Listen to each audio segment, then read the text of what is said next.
말씀 보겠습니다. 하나님 말씀은 로마서 16장.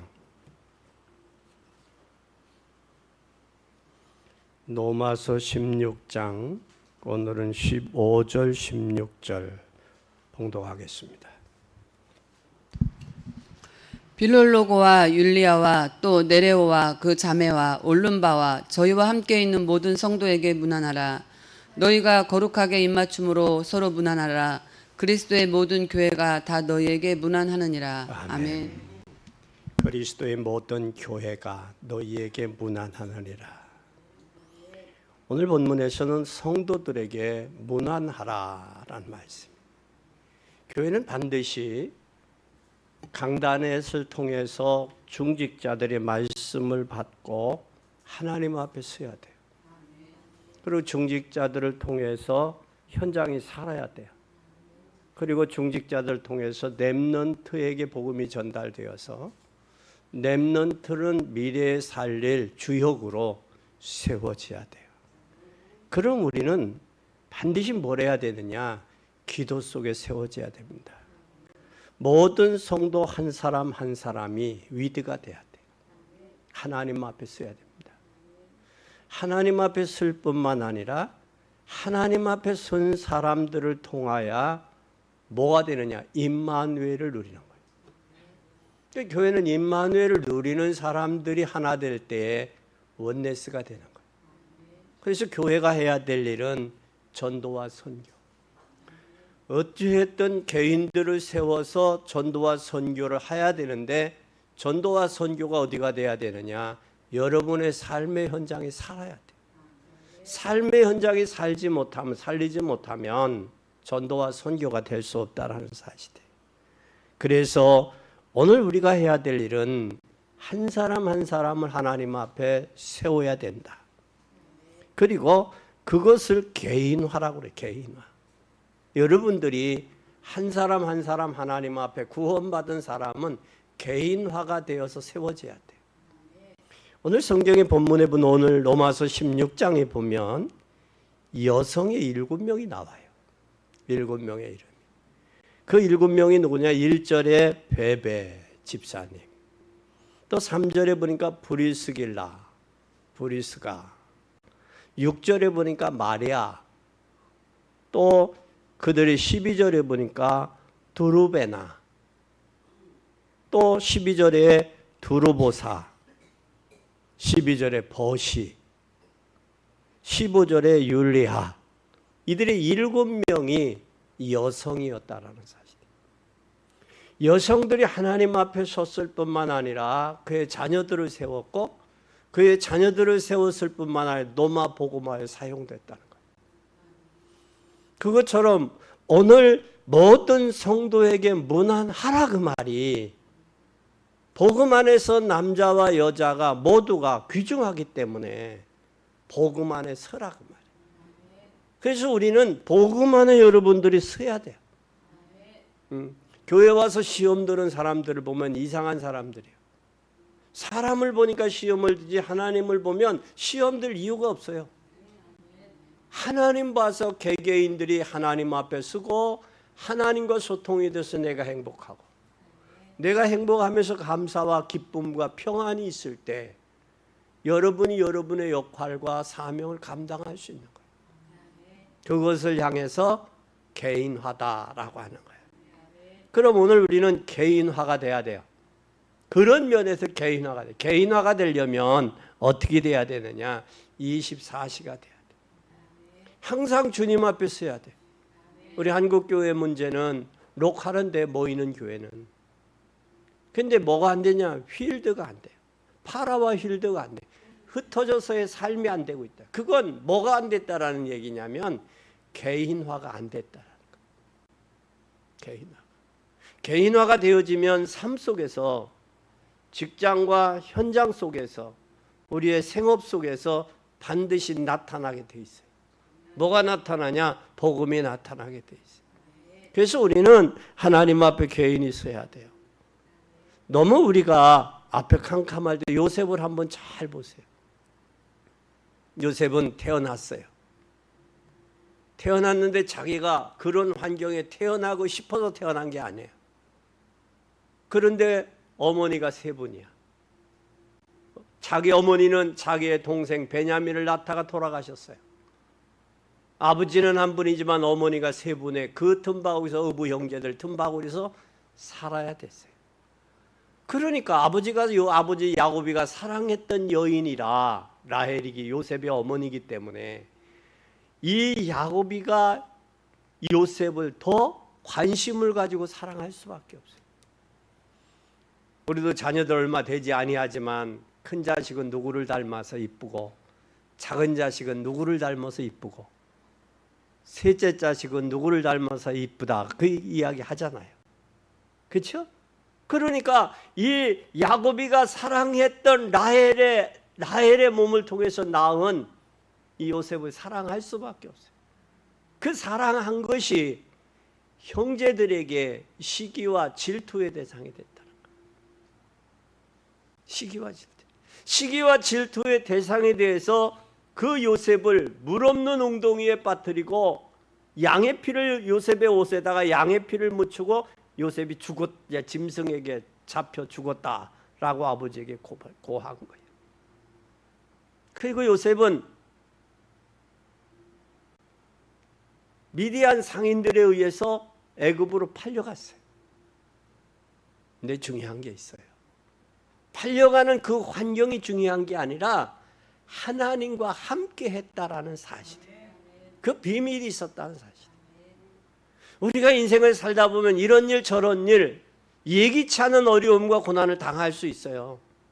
그런데 중요한 것은 그런 가운데서도 하나님이 나와 함께하는 위드가 되어지느냐가 중요한 거예요. 그게 되어지면 임마누엘이 되고 원네스가 될 수 있어요. 근데 위드가 안 되어지니까, 함께가 안 되어지니까 기분 좋으면 하나님이 함께하는 것 같고 기분이 나쁘면 하나님은 없는 것 같아요. 그러니까 기분과 감정의 신앙생활이 아닌 종교생활, 형식적이고 교회만 왔다 갔다 하는 그런 신앙이 될 수밖에 없다라는 거예요. 여러분, 종교가 신앙이 신앙이 종교화되면 반드시 뭐가 오느냐? 영적 문제가 와요. 이 영적 문제가 오면 반드시 뭐가 오느냐? 재앙이 와요. 하나님이 대한민국도 누구에게 맡겼느냐? 저와 여러분들에게 맡겼어요. 교회에 맡겼다고 봐요. 교회가 교회 역할을 제대로 못하니까 정치가 어려운 거고 경제가 어려운 거예요. 세상이 어려운 거예요. 여러분, 우리가 가정에서 자녀 교육을 제대로 가르치면 전교도가 저렇게 판을 칠 수 있어요? 없지. 이건 가정의 문제. 그건 교회의 문제. 교회 주일학교가 없어지면서 전교조가 판을 쳤어요. 활개를 쳤어요. 우리는 가정에서부터 개인이 하나님 앞에 서는 일에 힘써야 돼요. 누구를 보고가 아니야. 누구를 의식해서가 아니야. 나와 하나님과 1대1의 위드가 돼야 돼요. 이게 위드가 돼요. 여러분, 십계명이 쉬워요, 어려워요? 십계명이 쉬워요, 어려워요? 하나님과 나와의 관계가 되면 그 관계 가지고 이웃과 관계예요. 하나님과 관계가 안 되니까 이웃과의 관계가 안 되니까 어려운 거예요. 근데 십계명 하지 마라, 하지 말아요. 하지 말라는 거 안 하면 돼. 하려고 하니까 어렵지.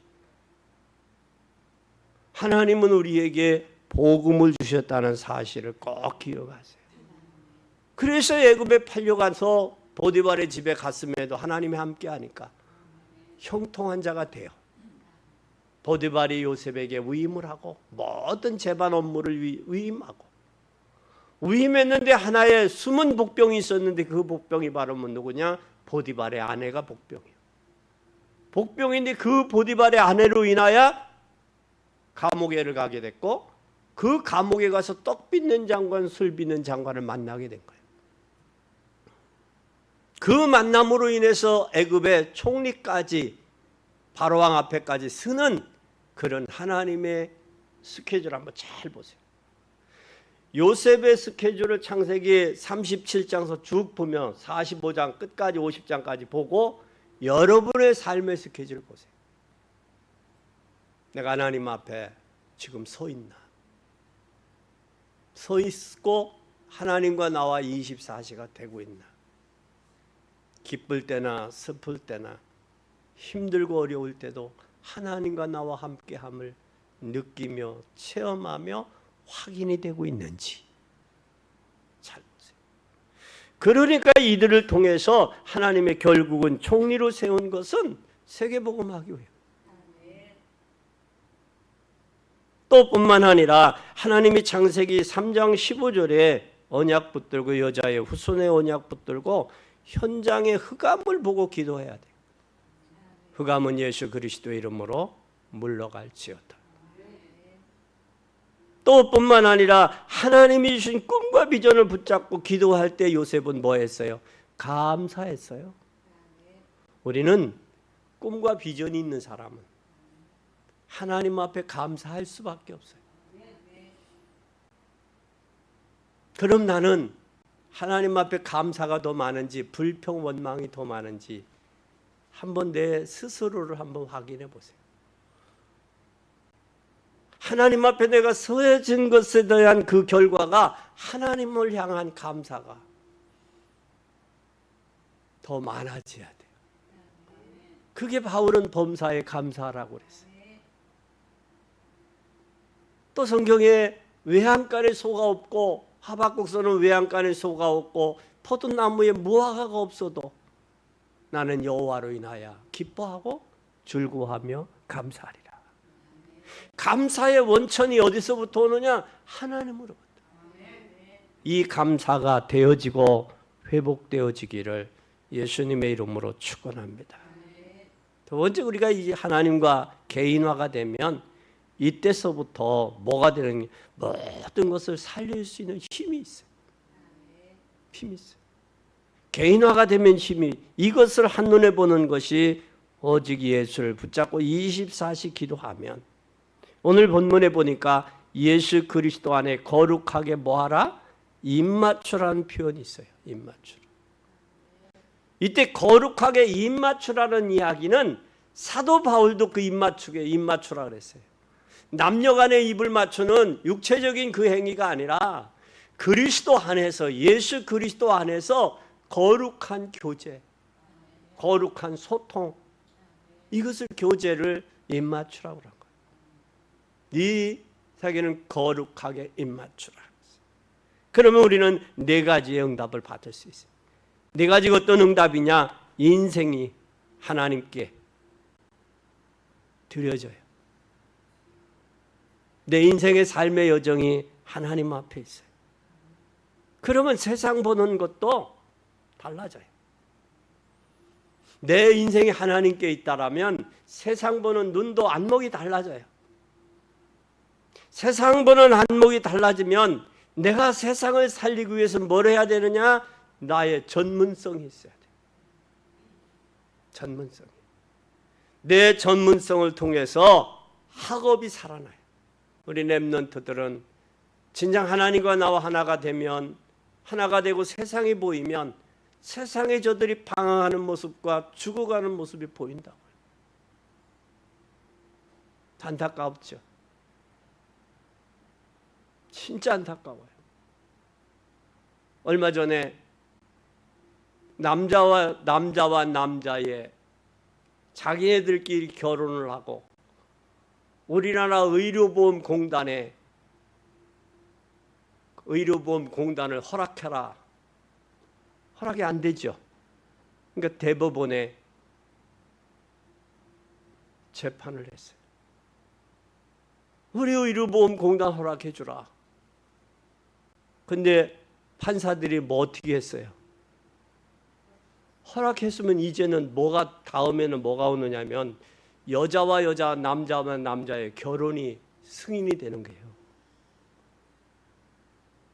이게 승인이 돼버리면 우리나라 더더군다나 자녀들 많이 낳지 않잖아요. 근데 저들에게도 진짜 판사들의 머릿속에 복음이 있다면 저렇게 하지 않죠. 복음이 없으니까 그래요. 우리는 렘넌트들이 성장해서 공부해서 저들의 세계를 바꿔놔야 돼요. 전문성이 없으면 안 돼요. 바꿔야 되고 또 우리는 기도해야 돼요. 세상이 지금 그렇게 돌아가고 있다라는 사실이에요. 그래서 내가 기도 응답 받으면 무엇이든지 살릴 수 있어요. 힘이 있으면 하나님의 자녀는 응답받게 되어 있어요. 그러면 우리 집의 문제가 하나님의 우리 집의 문제는 내게 응답받으면 우리 집의 문제는 해결돼요. 집의 문제는. 이 축복을 중직자들이 가지고 지역에 가서 지역 살려야 돼요. 그게 중직자의 역할이에요. 그리고 또한 평신도들이 응답받으면 현장이 살아요. 렘넌트들이 우리 후대들이 응답을 받으면 가는 곳마다 하나님의 축복의 역사가 나타나요. 또 새 가족들이 응답을 받으면 개인화되어서 응답받으면 다 살아나게 돼 있어요. 그래서 우리는 응답받잖아요. 응답받죠. 응답받으면 오직 예수의 비밀로 응답을 받아야 돼요. 그러면 문제 해결이 일어나는데 무슨 문제가 해결이 되냐면 치유가 돼요. 근데 이게 치유가 안 되면 자기가 가지고 있는 상처, 그 아픔 평생 가죠. 평생. 그게 평생 가지고 가면 그것이 영적으로 뭐가 되느냐면 암적인 존재가 돼요. 그것 때문에 사건 일으키고 그것 때문에 이용당하고 그것 때문에 사단에게 도구가 속임을 받는다고. 그래서 우리는 내가 개인화되어지면 그 이후에는 뭐가 되느냐? 치유가 와요. 치유가 되면 여유가 생겨요. 치유가 안 되니까 조급한 거예요. 조급할 뿐만 아니라 이때부터 정말 뭐가 돼? 응답이 되면 뭐가 세계 살릴 수 있는 하나님이 힘을 주세요. 치유가 되지 아니하면 힘이 없어요. 이게 시간이 가고 나이가 먹으면 이게 상처가 이게 굳어져 버려요. 고착화돼 버려요. 그럼 자신도 모르게 이게 성격이 돼 버렸어. 성격이. 이 성격이 좋은 거 아니에요. 이 성격은 성령의 불로 깨트려야 돼요. 성령의 능력으로만 깨트려져요. 내가 마음 고쳐 먹어야지 고쳐지느냐고 안 고쳐져요. 성령으로만 가능해요. 성령으로. 이게 치유가 되면 여유가 생기고 여유가 생길 이때 하나님 앞에 뭐가 보이느냐? 사명이 보여요. 네, 남은 인생의 여정을 이렇게 복음을 위해 전도와 선교를 위해 현장을 위해 내가 살아야 되겠다라는 이 사명감이 그때서 보이는 거예요. 이게 보이지 않으면 절대 사명이 안 보여요. 그래서 사명이 보이는데 이 사명은 우리의 필수예요. 필수. 정확한 기도 제목을 가지고 방향을 제대로 가질 때 이때 하나님이 우리의 삶이 뭐가 되어지느냐? 사람 살리는 등대, 또 사람 살리는 캠프, 사람 살리는 서밋으로 세워지는 거예요. 그리고 거기에 플랫폼이 되는 거예요. 여러분 우리가 동네에 시골 동네에 우물에 냇가 하나 저기 샘 하나 있으면 동네 아낙네들이 다 모이잖아요.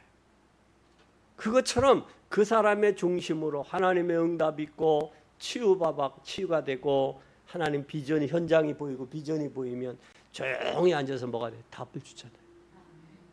뭐처럼 의사들도 실력 있는 의사들은 환자들이 몰려오지요? 몰려오면 뭐가 해주면 돼? 치유해주면 되는 거예요. 치유해주면 되는 거예요. 그래서 답을 주는 여러분 되기를 바랍니다. 이때 답을 가지고 치유가 됐다면 이때 이후로는 반드시 뭐가 나타나느냐? 시간이 지날수록 열매가 나타나는 거예요. 시간이 지날수록 열매가 나타나요. 이 열매가 일어나는데 사도행전 2장 41절에 보니까 3천 제자가 일어났어요. 3천 제자가. 3천 제자가 일어날 뿐만 아니라 사도행전 11장 25절에서 13장 1절에 보니까 큰 무리의 제자들이 날마다 일어났어요. 날마다.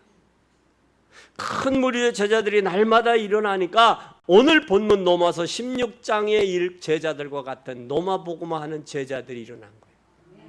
그 제자들은 남자든 여자든 고위층에 있던 밑에 노예로 있던 어떤 나이와 환경을 초월해서 복음을 위해서 사용되는 거예요. 이게. 그래서 우리는 개인이 서야 되고 치유가 돼야 돼요. 하나님 앞에 이 더운데 하나님 앞에 개인이 서기를 힘써야 돼요. 개인이 있으면 뭐가 된다? 치유가 돼요. 치유가 되면 뭐가 된다? 반드시 치유되면 열매가 온다. 아멘. 아멘. 그러면 하나님이 인물들을 축복했어요. 그래서 여러분들이 만나는 한 사람 한 사람을 개인화시키세요. 얼마 전에 제가 아는 존경하는 목사님 한 분이 설교 중에 그래. 부인이 사모님이 그러시더라는 거예요. 여보, 우리가 죽으면 천국에 갈까? 죽으면 천국에 갈까? 그 목사님이세요. 목사님 사모님이세요. 하나님 앞에 뭐가 돼? 나이가 잡수면 뭐가 안 되느냐? 이것이 확신이 갈수록 더 확신이 있는 사람이 있는가 하면 나이가 먹을수록 이게 구원의 확신이 희미해지는 사람이 있다고. 그 목사님이 그 소리를 설교 중에 하시더라. 그리고 심정지가 와서 바로 돌아가셨어요, 목사님. 이거 참 안타까운 일이네요. 본인은 구원받았다고 입으로는 하지만 실질적인 거듭남의 증거들이 우리의 삶에 있냐.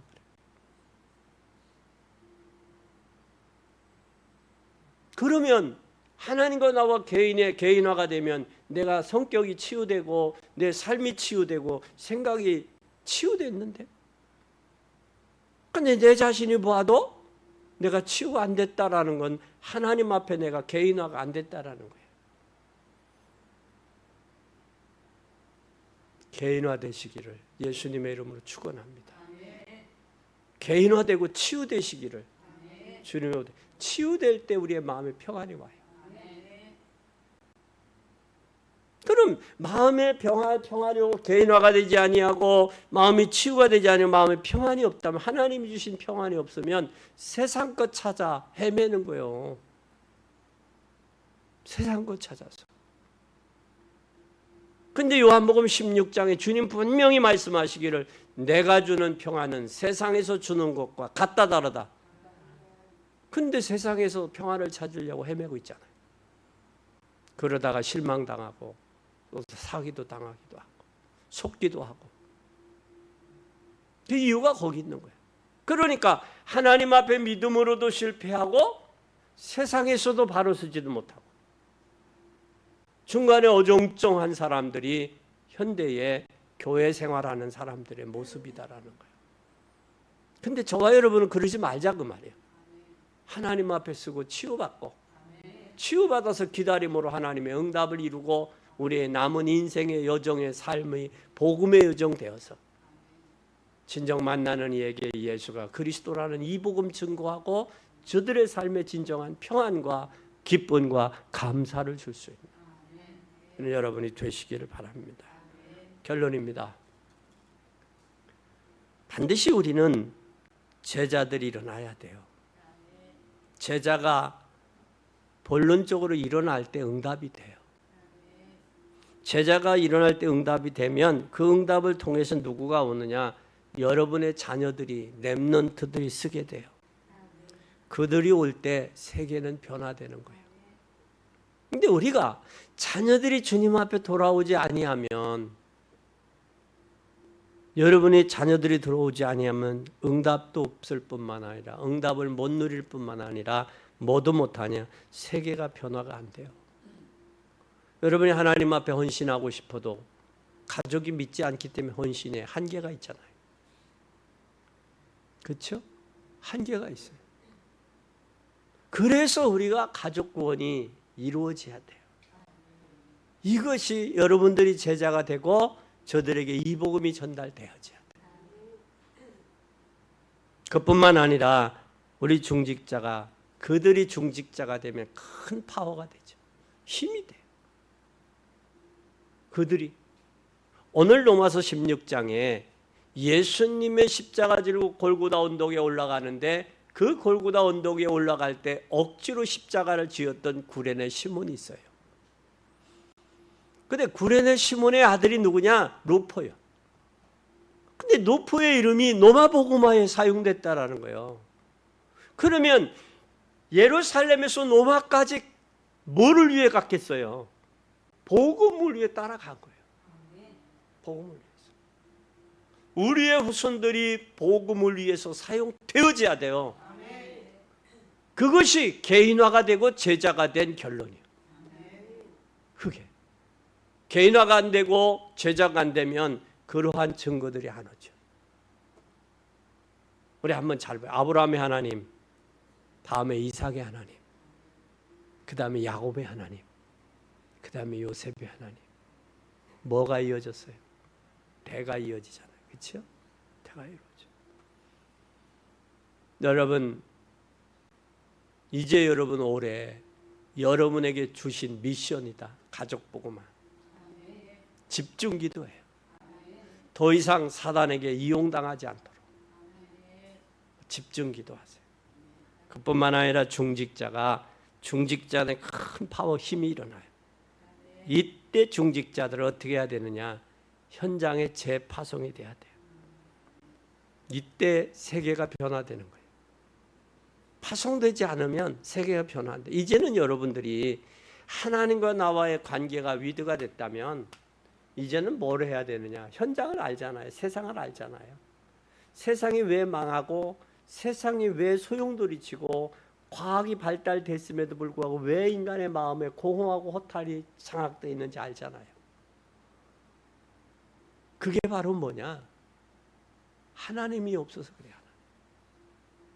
하나님이 없는 사람의 특징은 사람에게 기대고 의지했다가 사람에게 배신당하고 실망당하죠. 그게 되는 거예요. 그래서 이제는 우리가 뭘 해야 되느냐? 진짜 재파송돼야지. 여러분이 현장을 살리지 않으면 여러분 삶의 증거가 안 나와요. 하루는 두 사람이 있어. 두 사람. 하나는 작가 로벨이고 하나는 부자 로벨이. 근데 누구가 죽었느냐면 작가 로벨이 죽었는데 부자 로벨이 죽었다고 기사가 났어요. 여러분, 부자가 죽으니까 악평을 하는 걸 이렇게 전체 매스컴들이 악평을 하는 거예요. 악평을 하는데 이 부자 로벨이 그 악평한 것을 들으면서 기사를 보면서 뭐 하느냐면, 야, 나를 죽으면, 내가 죽으면 저 기자들이 일제히 날 악평하겠구나.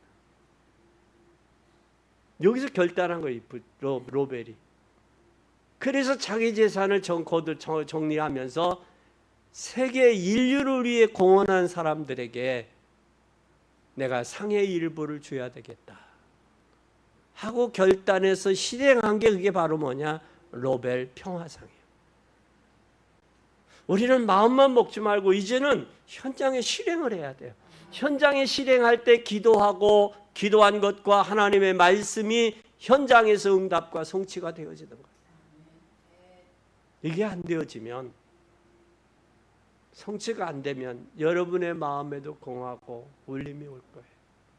진정 예수 그리스도로 충만한 여러분이 되기를 바랍니다. 그럼 우리 세 가지 언약 잡아야 돼요. 첫째는 현장이 살아나야 돼요. 우리 후대들이 살아날 때 현장이 살아납니다. 두 번째는 어떤 사람인지 살려야 돼요. 그것이 복음이 아니면 안 돼요. 복음만이 살릴 수 있어요. 그리고 세 번째는 어떤 현장이 전문 현장이라도 가서 어떤 일이든지 살려야 돼요. 그것이 렘넌트는 부모의 모든 전도자의 자존심이에요. 여러분이 자존심에 부모의 자존심이에요. 여러분이 잘 되면 부모는 누구예요? 부모 이름이 나와요. 그러니까 여러분의 후대들은 부모의 뭐다? 자존심이에요. 그래서 여러분이 승리하기를 예수 그리스도의 이름으로 축원합니다. 모든 성도들은 성도에게 문안해라. 문안해서 평안을 주고 기쁨을 나누고 이 복음의 복음을 주는, 증거하는 복된 여러분들이 되시기를 예수 그리스도의 이름으로 축원합니다.